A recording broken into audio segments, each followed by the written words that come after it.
the chair.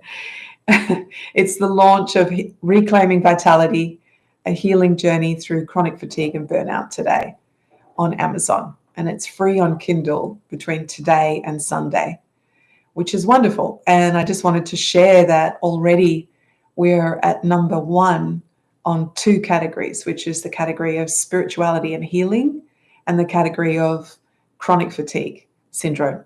So that's really wonderful. And it's already moving up the charts we were over 3,000, number 3,050 something at the beginning of the day, early this morning. And now we're up to something between 1,000 and 2,000, 1,000, 1,500 on the list in total for Kindle free. Thanks, Robert. I can see you commenting. That's wonderful.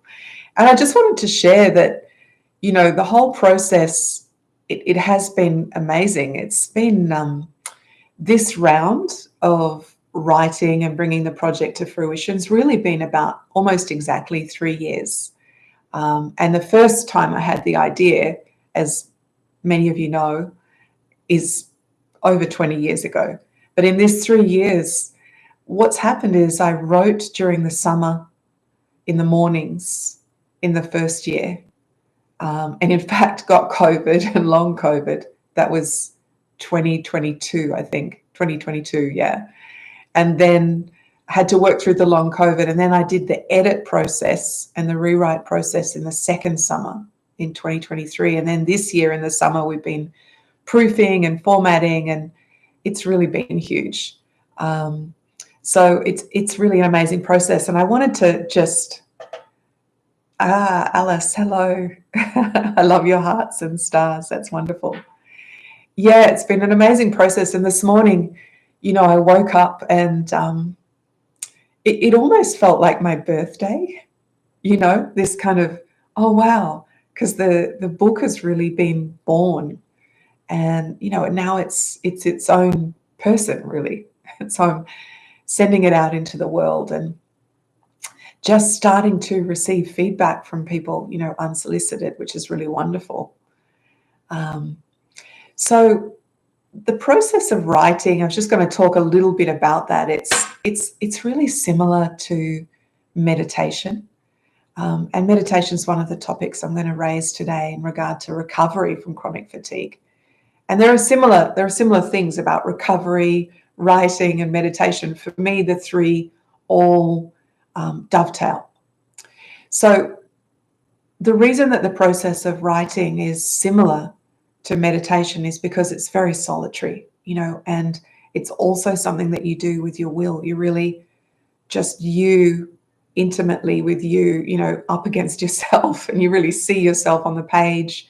You see where your gaps are, and you have to keep going back until you get it right, which is what's been happening for me.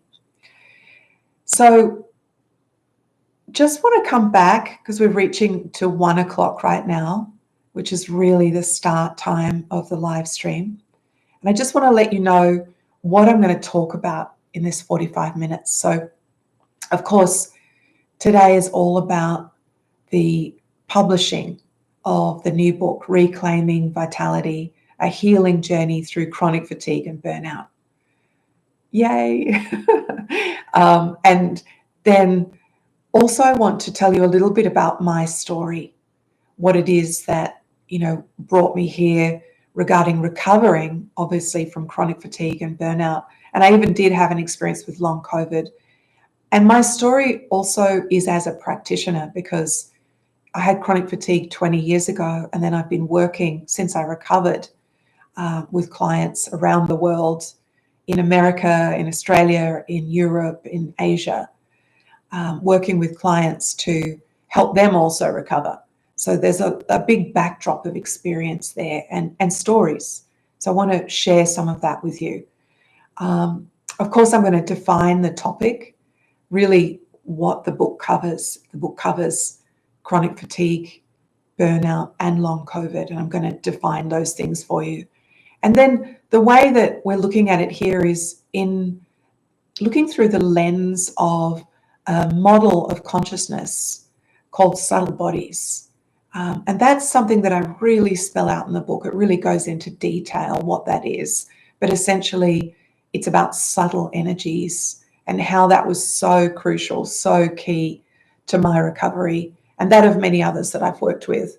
And it's in fact something that I'm posing here is a missing link for many people with chronic fatigue or long COVID or burnout, because we're looking at the physical, we're looking at the emotional, and we're going, whoa, these things aren't making us totally better.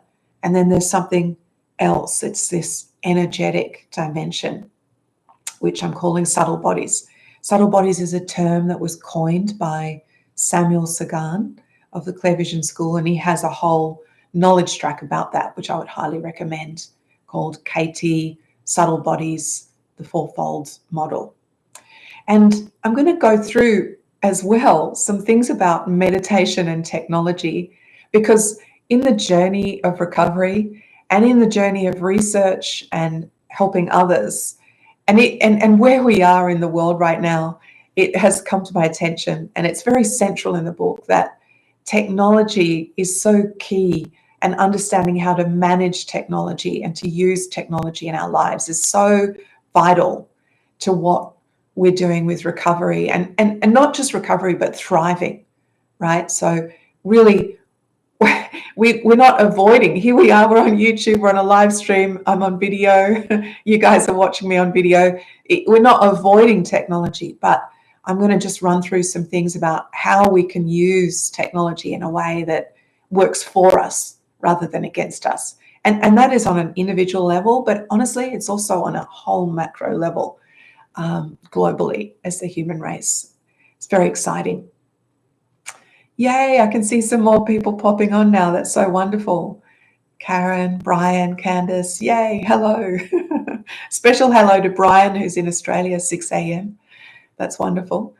And I'm going to finish up with some tips about recovery, some practical things about flow and grasping, about working with your sleep, working with practical things in your life, like water, how amazing that is, being out in nature, and containment, boundaries with technology, things like that. Hey, Emma and John, that's so sweet. It's really lovely to see you all. I'm so happy that you're here. Thank you. It's really sweet. We are, and Valerie, yay. So we are celebrating today. Paul, yay, congrats. Yes, we're celebrating the launch of, well, really my first book, Reclaiming Vitality, A Healing Journey Through Chronic Fatigue and Burnout.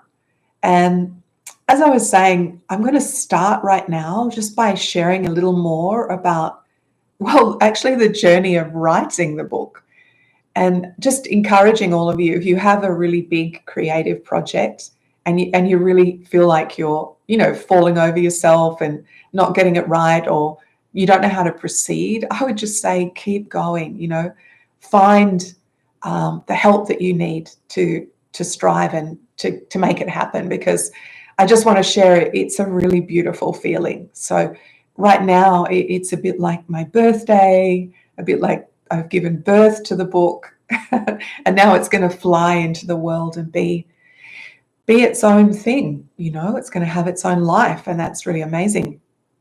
So I wanted to read here. I got my first unsolicited comments, or it's kind of like a review. It's someone who's going to leave a review on Amazon, but she hasn't finished the book yet. And it's someone that doesn't know me, is not paid by me. She's just sent me this review from her own heart. She says, "Hi, Samantha. I've had a slow start with your book due to, let's just call it life in general. But I'm loving your book. It's right up my alley. Spirituality and the power of the mind-body. Subtle bodies is fascinating. I'm hoping this may be the kind of non-drug solution that we have been looking for. And your writing is wonderful. I will finish it soon and will be posting a 5-star review. Thank you." So if you're online, or if she's watching this later, thank you so much for that. It would really touch my heart. But, I think many of you who are creative will know it's really I'm going to say it's really vulnerable, to put together something of yourself and then put it out there in the world, and to get that first review back a couple of days ago, it just was such a relief. It's just, oh wow, she she said my writing was wonderful. So I mean, because yeah, it's the internet, and we have call out culture, and there will be negative reviews, I'm sure, right? But to get that first review meant so much. So I want to move on to talk a little bit about chronic fatigue syndrome and long COVID, burnout, and really the topic that the book covers. So chronic fatigue syndrome, in fact, it was really only defined in the late 1990s by the CDC and the World Health Organization. It is quite a vague description when you read the CDC. It's along the lines of someone that has long-term exacerbated fatigue for more than 6 months for no other known cause. And then there's a list of symptoms, like headaches that they didn't have before, waking up feeling sleepy, post-exercise reaction. So if you do a little bit of exercise, instead of feeling good, you crash. There's pain, and sometimes it moves into things like fibromyalgia. And then there's burnout, which is, of course, a different thing, right? So burnout is when someone hits the wall. So they're working really hard, and they just collapse emotionally and physically. And sometimes they can be out for 6 months, a year, in recovery. It just really depends where they are. And long COVID is obviously something that happens after the virus is finished, long COVID. And, it used to be called post-viral syndrome. And in fact, those things do have a crossover. In Australia, the researchers are actually saying that chronic fatigue and long COVID are the same thing. What I'm saying is it's not about whether or not they're exactly the same thing. They're different terms, they're different diagnoses that people can have. I'm saying there's a crossover, like a Venn diagram, with burnout and chronic fatigue and long COVID and post-viral fatigue. So post-viral fatigue is similar to chronic fatigue, really. Something where you have a collapsing or an illness that goes on for a long time after a heavy virus, and it's unexplained. And there's many treatments out there. People spend a lot of money, a lot of time. It's very debilitating. And what I'm talking about is where there's a crossover between those different diagnoses, people that are actually crashing and collapsing energetically in their subtle bodies. Generally, those people will have looked everywhere, done everything. Maybe, if it's you've pushed yourself really hard. Maybe, you've even been very, type A about your recovery, and you've gone to all the doctors and all the hospitals and all the alternative therapists as well, and you're still not getting better. Well, those people in that category may really benefit from having a look at the book and just seeing if the whole definition of managing your energy, collapsing in your subtle bodies, crashing, if it resonates with you. And if it does, there are directions and steps that you can take for your recovery. And I really want you to know, number one, the biggest thing I want you to know is that you can get better. So really passing hope to people who are suffering from unexplained, exacerbated fatigue for no known reason. So obviously you have all your medical tests and you try your treatments, and if it's still not getting better, I want you to know that there is a way. So can see some hearts and stars. That's so wonderful. Hi, hello everyone. Welcome. So I want to start to address in my story what happened. Spinning back to my 20s, and I'm now 52. So in my 20s, I was working as a finance journalist in the wire industry. So something like Reuters, Dow Jones, it was called Australian Associated Press, which was very fast-paced and very much, news by the second. The deadline was, as it happened, that was the deadline. And it was fantastic. It was very fun. It was very fast. There was a kind of pack of us that would go around from the different newspapers and radio stations and other wire organizations, and we would go to this story, that story, this annual general meeting, these press conferences, and we were really like a pack. And sometimes there would be more or less of us, but generally you kind of got to know who you were up against, and we were competing. The whole idea was that you get the story out first. And what happened for me at that time was I had what I now would call a pretty big collapse in my subtle bodies. I did have some kind of virus. I did have some kind of virus. I did have an illness, and I didn't know what was going on. I had been very fit. I was a swimmer. I didn't actually get to professional level because I stopped before then, but I was pretty close to professional level when I was younger. I was out there swimming at the beach every day, doing exercise. I was eating pretty well. But I started to get to the point where I couldn't drink any alcohol. If I drank alcohol, I wouldn't stop vomiting. Food was just going right through me. I couldn't eat a lot of things. I don't want to go on and on. It's really boring. But it was very intense, And the biggest symptom is really this kind of brain fog, headaches, pain, and sort of flu-like symptoms that just go on and on. And it really took years for me to find out what was happening. I changed jobs. I moved countries. I went to London. I followed my dream.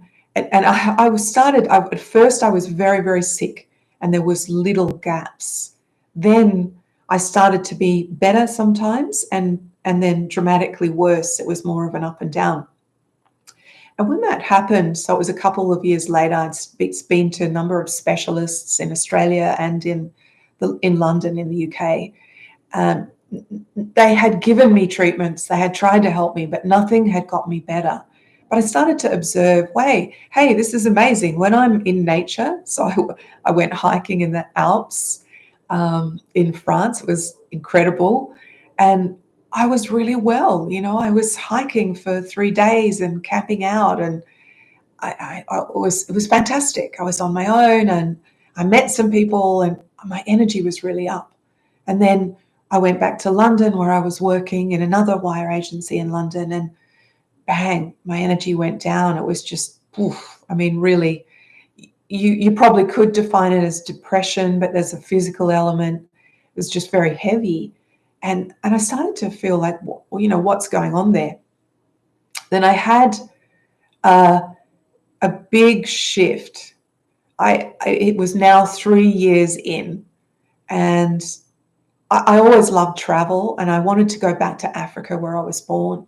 I was born in Malawi, and I went back to Africa with a friend, and it was incredible, to go back to where I was born. And I had this journey, which was, I was sick. I had the chronic fatigue. The doctors were saying, you're mad. Why are you going? I refused to take any kind of vaccinations. I took homeopathic remedies, which I think was really a big part of the shift that happened for me.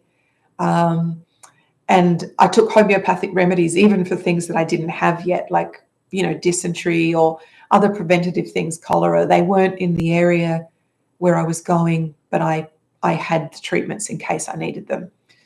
Anyway, when I got to the place very close to where I was born, which is a huge lake, one of the biggest lakes in the world, I think it might be the 7th biggest freshwater lake in the world, and perhaps the 2nd biggest in Africa. You have to check those stats. But anyway, it's an incredible place. And I'd left when I was 4. So coming back, it was just, wow, this place is just so outside of, where I had been reporting on finance, where I'd been reporting on, the Dow Jones and Wall Street and companies. And honestly, I wasn't very happy. I did it in London. I did it in Sydney. And I had come to a place of realizing, the emptiness that's there behind that system. I didn't realize it, but I was really searching. And when I got to this place in Africa where, we didn't have any phones, there was no banks.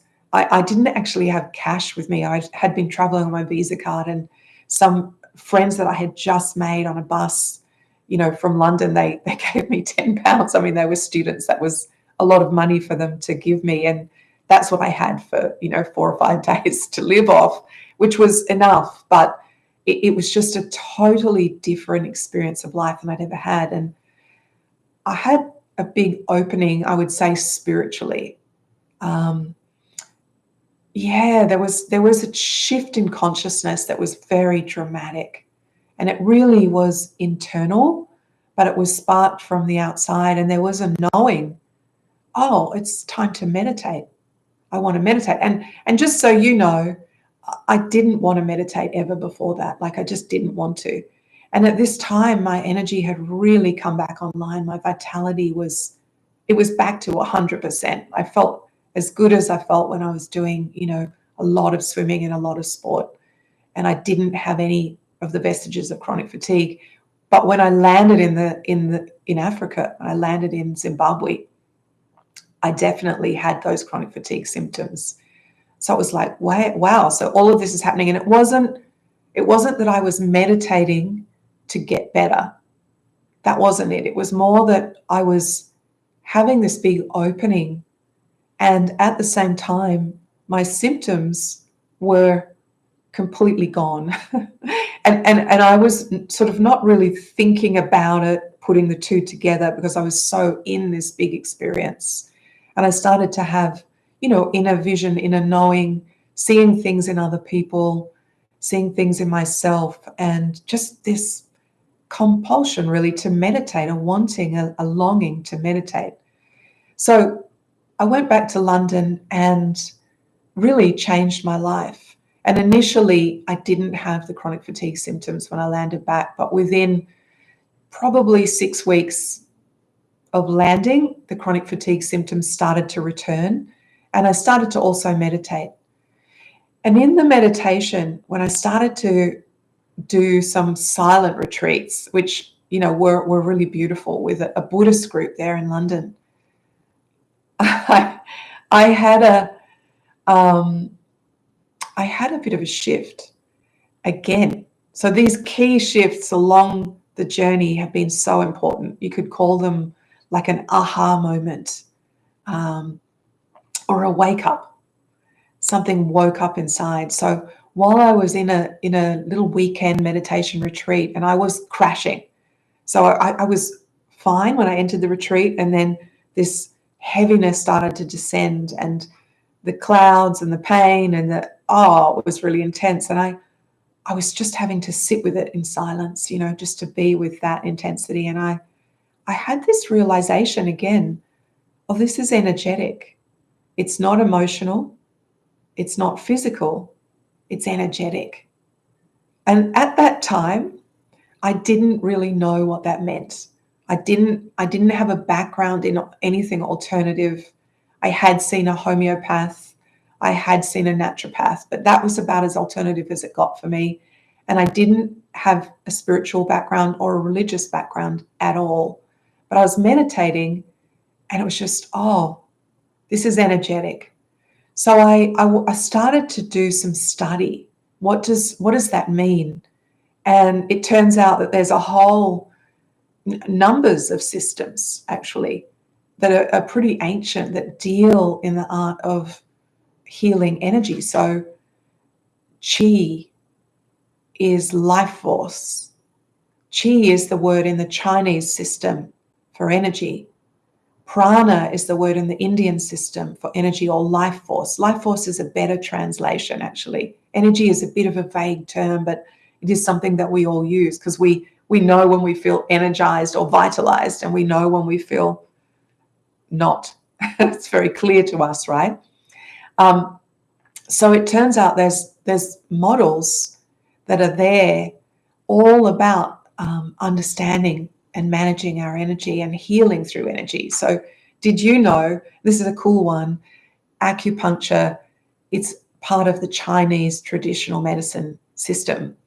And in ancient times, acupuncturists were paid while people were well, but they stopped paying their doctor, their acupuncturist, when they got sick. I love that, don't you? We should do that here, huh? Anyway, when I started to study all of these things, I went to a school in Sydney, and I met an amazing person, Ruth Helen Camden. You'll read all about her in the book, and she was talking about a model called subtle bodies. And this is a model that integrates modern experiences of consciousness and energy with ancient models. So an understanding that meets the modern person's needs, because we're not the same as we used to be, 100, 200 years ago. We're very different, and we're fast changing, right? Our consciousness is changing. So she unpacked this model for me, and it actually had a whole bunch of techniques for addressing chronic fatigue. Now, I'm not going to go into all of that. It's in the book. You can read it. But just to say that within 6 months, I was back at work and I was almost symptom-free. And in a year, I was symptom-free. And this has been a system that I've used for 20 years to really manage and look after my energy and to live, this very full life. I lived all over the world. I've worked with private clients. I learned to be an IST practitioner. I've given thousands of sessions, including to people who've had chronic fatigue. So that's, bang. That's all of that in a nutshell. And before I go on, I wanted to read you a quote that's really instrumental, and I'd say is probably the main reason that I wrote the book, really. And it's a quote by the man who ended up being my spiritual teacher, Samuel Sagan. And it's from the knowledge track, which you can buy online, Fuzi's Mountain. There's a whole train of correspondence courses that you need to do to get there. But anyway, I'm going to read this. It's really something that he gave me. He was very gracious and gave me permission to use this quote in this work. So it was a prediction, and he said, the logical outcome of subtle body trends that are already solidly established, the 21st century will see a very dramatic increase in CFS-related health disorders. For some patients, chronic fatigue will become so bad that it will border psychosis. Sufferers will lie in bed with vacant eyes as if gone. CFS or CFP will take on proportions of an epidemic. Large numbers of people will be totally out of action, which could put significant stress on the resources of the community. And so, obviously we've just had COVID and a lot of people long COVID, and it's already started, but I think this is the beginning. And so what he's pointing to is the understanding of subtle bodies is going to be so key to how we navigate this challenge. There are many challenges that we're going to face going forward, and we already are, right? And this extra piece of knowledge, it's not saying, the way that, traditional medicine sees things or Western science sees things is wrong. It's an extra piece of knowledge that can add to those systems. And even, for example, when people go off planet, when people leave the earth really to live somewhere else, we're going to need the knowledge of subtle bodies to understand what's happening to our life force, right? And I'm just going to explain why. So what we're really talking about is two aspects of subtle bodies. The first one is consciousness, our thoughts and our emotions, where we're always thinking, right? We're always doing things with our mind. And it's so active, it's so stimulated in today's world. Right now, I'm here online. You guys are leaving comments. You're seeing me. Maybe you've got your phone. Maybe you've got something to do. Maybe someone's calling. Maybe there's things going on in the background. We're very highly stimulated throughout the day compared to if you think of someone 150 years ago who, maybe they're on the land. Maybe they've got a farm or a market garden kind of thing. And they don't have computers, they don't have phones, they don't have electricity, and they're just really very grounded in the earth. And so increasingly we become more and more and more and more and more up here. Our consciousness is moving up, up, up, up, up. And we're losing track of this. And that's the second part. Well, our physical body, but really also our life force, the vitality, the energy of our vitality. And this in the subtle bodies model is called etheric. And so our life force is so key to our well-being. For example, just think back to when you last, I don't know, went for a swim in the ocean, somewhere really beautiful, or you climbed a mountain and, you exerted yourself, but, when you reach that peak and you get to the view, you feel so alive, right?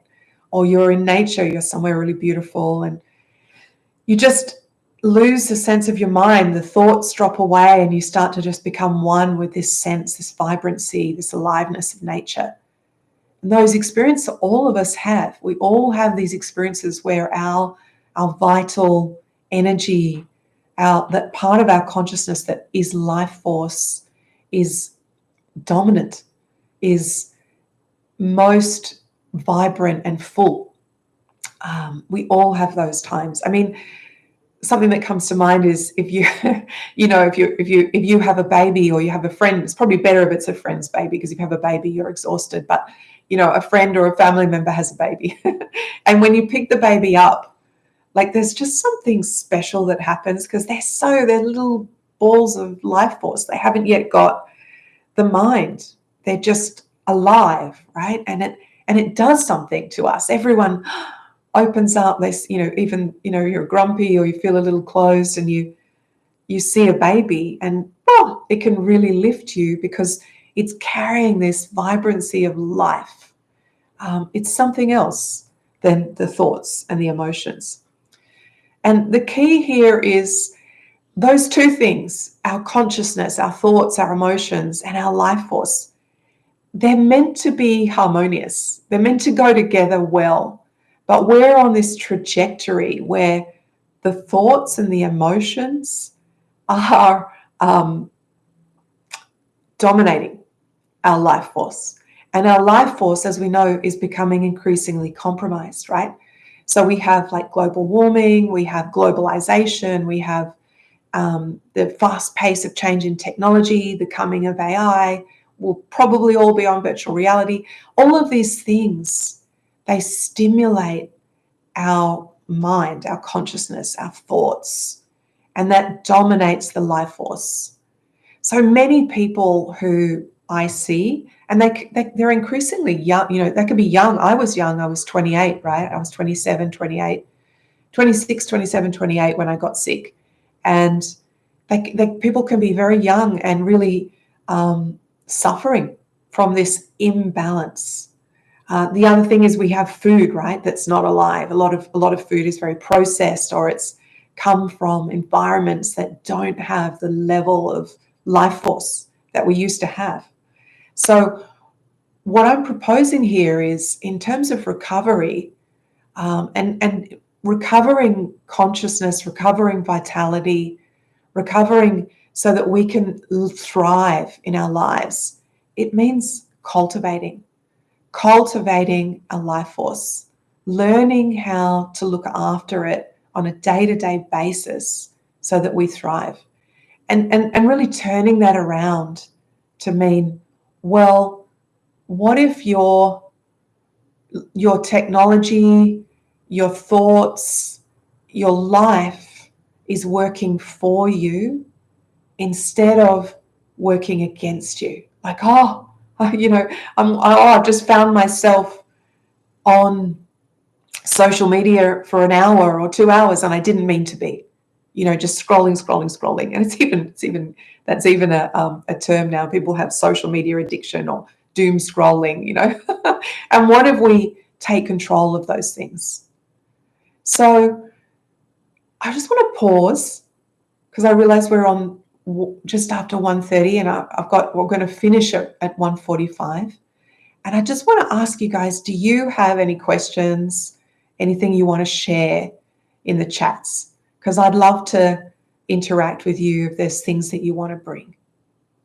And while we're kind of waiting, maybe if you're there, you want to shake up your hands, just give your body a bit of a shake, have a drink of water, stretch. That's one of the things I want to encourage everyone to do. Yeah, just give it a stretch. So yeah, encouraging any questions, stretching, shaking. Robert, what was your favorite part of writing the book?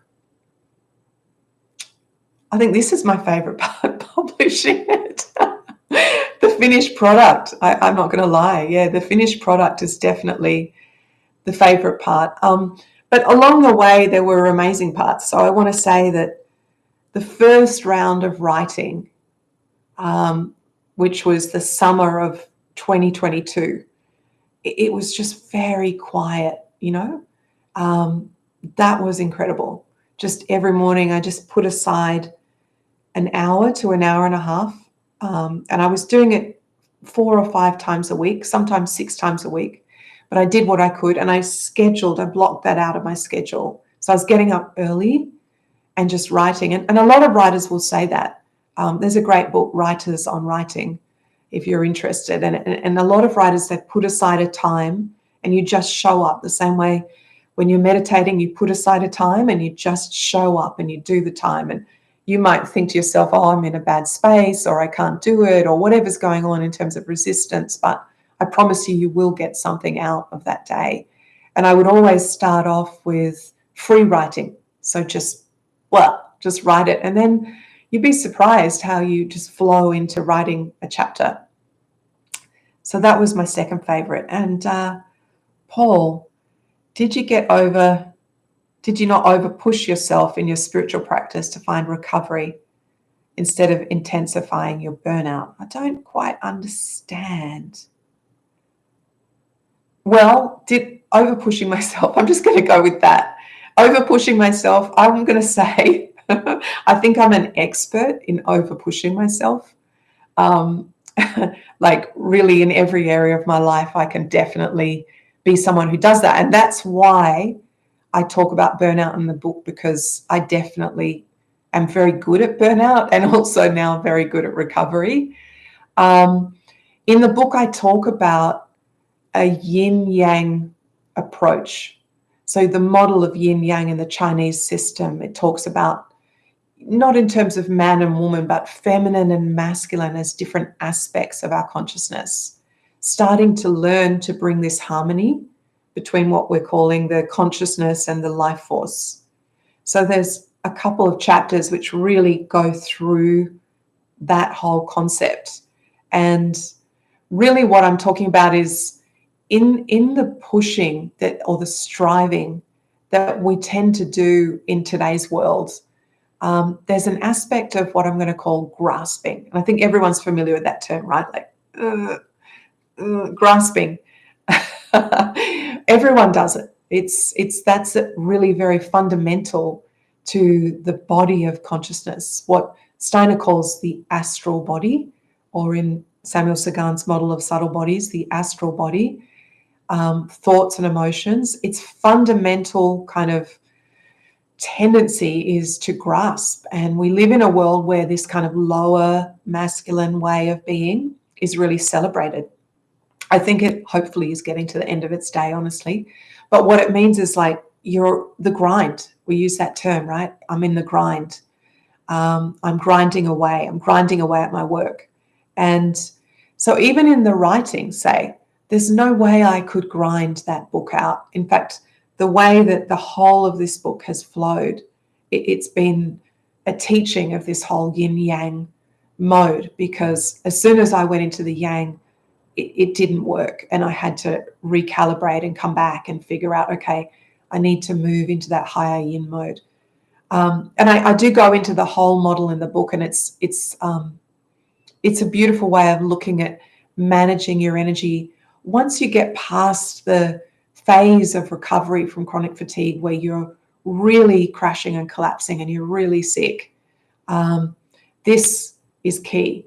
And I'm just still answering Paul's question here, and I will come to the others, but one experience I wanted to share, because he was talking about in my spiritual path of recovery.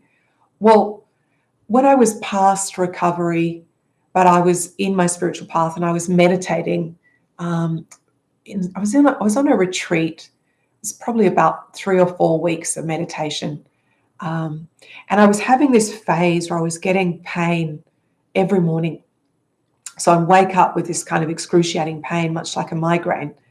And it was a phase where I was actually better by lunchtime every day, but every day it seemed insurmountable. And where I was, we had to climb up a bit of a hill, to get to the meditation hall. And there was this moment, which I remember really clearly, where I started to understand more about this whole yin yang kind of way of being, where I'm walking up the hill to meditate, and I'm feeling this kind of darkness, this physical pain, this just really fatigue, discomfort, difficult space. And at some point I just felt, but there's also some lightness here. Like it's never all one thing. And it was just like a moment of kind of curiosity, really, like, oh, I wonder if I look in my experience, in my awareness, as I'm walking up this hill, where's the lightness? And I could feel on the periphery this kind of very subtle levity. And I started to bring my awareness there instead of, when you have pain, when you have grasping, when you have intensity, it's kind of building in on itself. It has a momentum of its own. So instead of going into that momentum, I let it be there because I couldn't fix it in that moment. And I went to the levity, the lightness that was in the periphery. And I shifted it, but not in that moment, like over probably an hour or so. I reversed what was happening.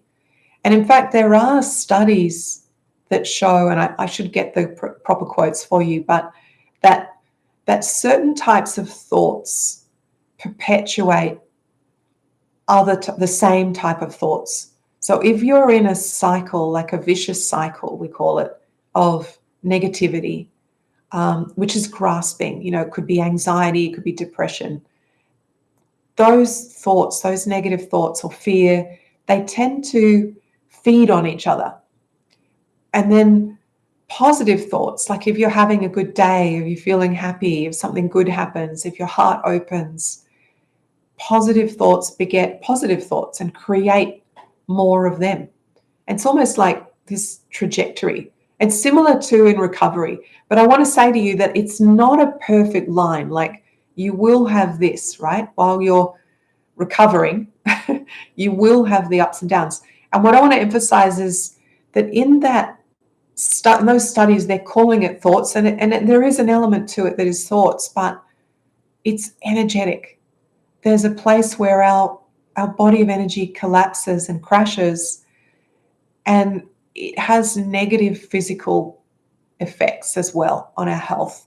And this can be for someone with chronic fatigue syndrome or someone with long COVID. It can be very, very detrimental, very severe symptoms, but there's more minor experiences of that all of us have, on a long Zoom meeting, been to a heavy family gathering, you've had a difficult situation, we've all have situations where we've been on a positive trajectory and something happens and we kind of have a minor little kind of dumping, crash, collapse, whatever you want to call it, where our energy really goes down.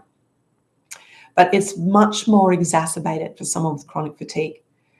So I'm looking at the questions now. I think I just saw one that Brian said that he's drinking some water and taking the dog for a walk on the beach. So, okay, I hope that others of you can, once we've finished up, we've just got 1 or 2 more minutes in case anyone has a question, but I hope that the rest of you can have an awesome afternoon and do something. Take Brian's a leaf out of Brian's book there. If you can take the dog for a walk on the beach or something as wonderful as that, go for a walk in the trees, go to the garden. There's so much more I want to share with you. I didn't get through nearly half of what we were going to talk about today, but I don't want to push it longer, because one of the main things I want to say about managing your energy and managing technology, it's a word that I love, which is containment. So I first learned of this word from a man called Tristan Harris, who's doing a whole bunch of work around technology on a global level and how we manage, the upcoming challenge of working with AI and a lot of the amazing fast technologies that are coming. And they're using this word containment for the whole of humanity, that we need to contain what's coming so that it works for us. And I want to bring that word to a micro level and say, hey, one of the most practical things you can do, because technology can be draining, is, make it work for you. Don't get on your phone first thing in the morning. Don't sleep with your phone in the room. Turn your phone off and put it in another room. Put it in a lockbox if you have to. Many of my clients do that. Have a lockbox, or just, one client said to me, I have to put it out in the car, because even if I have a lockbox, I'll get up in the middle of the night and figure out how to undo, take it out. So if you're in that category, make sure that you don't have that temptation, and make your sleep space really sacred, and have your first 30 minutes of the day without technology. Meditate, go for a walk, have a quiet breakfast, do something with your sweetie, but don't just jump straight on the phone or straight on the computer. And at night, have at least half an hour. It's better if it's 90 minutes without your technology. I know it's crazy, but read a physical book. And by the way, I have a physical book that you can get. It's called Reclaiming Vitality, A Healing Journey Through Chronic Fatigue and Burnout. It's on Amazon, it's on Kindle, it's free, but you could buy the physical book and read it at night, in that little sacred time when you're heading off to bed. Or, spend time with your sweetie. Do something lovely. Yeah.